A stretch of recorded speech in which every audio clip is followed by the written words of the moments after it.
Hi, my name is Sarah. I'm about to go into my second year of illustration at Norwich University of the Arts, and I'll be presenting the Collage Zine workshop today. I've been kindly given this opportunity by Arts Take Your Place. So, for the Collage Zine workshop, we will need a few resources. Our first resource is paper. We'll either need A3 or A4 size paper, as it's important to keep to the standard size of paper. If not, it won't work when folding and creating our zine in the end few steps. It just depends how big you'd like your zine to be, whether you choose A3 or A4. Our next resource we'll need is a drawing material, so either pens or pencils or perhaps some paints to decorate your zine and to do some markings when we need to fold our zine at the end. We'll also need some scissors and some glue to stick down our collage. And most importantly, we will need some collage materials.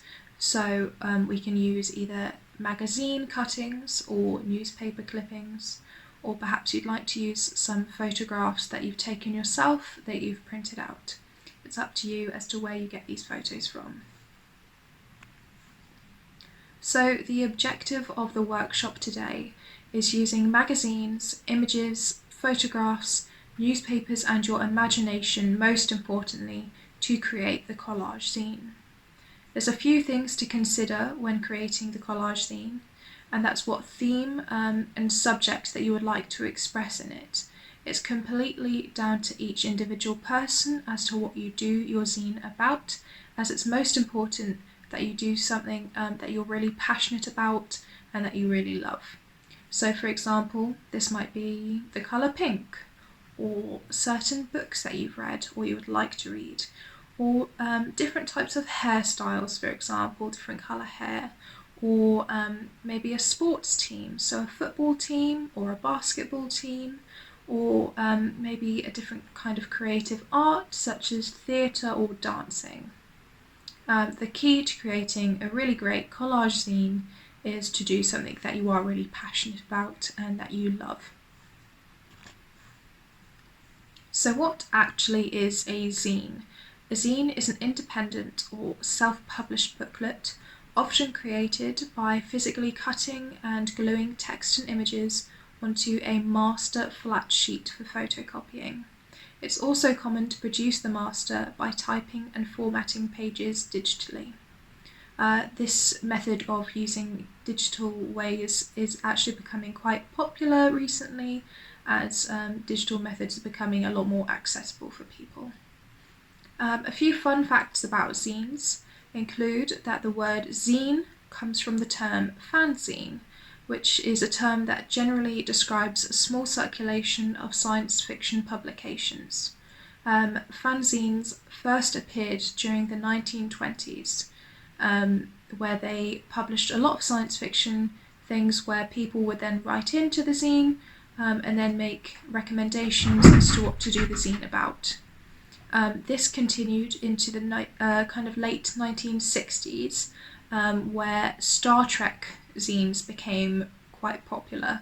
It's quite comparable to what we would now call fan fiction, as fanzines in the 1960s would include a lot of Star Trek characters in made-up situations made by people who were creating the zines. But later, zines developed a bit further into the 1970s, where they became really quite popular among the punk movement. It really helped spread punk music, and a lot of zines that are quite famous to this day, such as Sniff and Glue, were released, and this really revolutionised the zine movement, inspired a lot of other people. This for Riot Girl, for example, became quite popular. That was in the late 80s to 90s. Here are a few examples of zines. So what is a mood board? A mood board is a type of collage consisting of images, text, samples of objects in composition.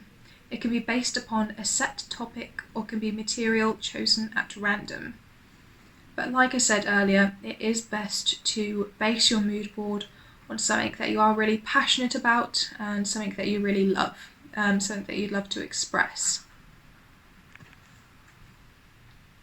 So, to actually create a zine template, start with your A3 or A4 paper and fold it into 8 sections by folding your paper in half and in half and in half again.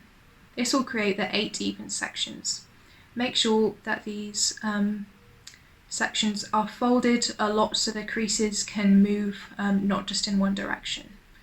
So the second step, crease those folds so the paper rests naturally like is shown in diagram 2, so it forms a triangle and then the side bits are flat on the table.